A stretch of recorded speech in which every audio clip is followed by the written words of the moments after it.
OK. En somme, notre hypothèse de départ était qu'on devrait retrouver une grande diversité de micro-organismes contaminants. Donc on confirme notre hypothèse à la suite des résultats que nous avons trouvés. Et vous avez pu le remarquer d'après les résultats, les tableaux et les photos que nous avons démontrés. OK, finalement, il y a effectivement une grande diversité de micro-organismes, principalement de bactéries qui ont contaminé les échantillons de poissons crus.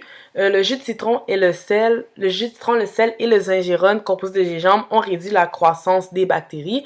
Finalement, les recettes maison que nous avons utilisées, soit à base de citron, de gingembre, ils ont été efficaces pour réduire le niveau de contamination bactérienne d'échantillons de poissons crus, tandis que le sel ne l'a pas été fortement.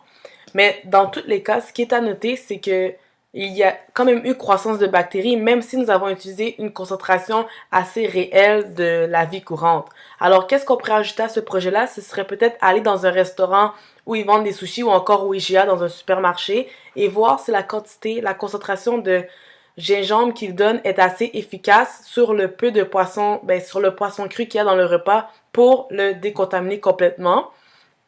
Ou encore, on pourrait augmenter la concentration que nous avons utilisée et la proposer dans des restaurants et dans les supermarchés afin que le public soit certain qu'il n'y a aucune croissance de bactéries.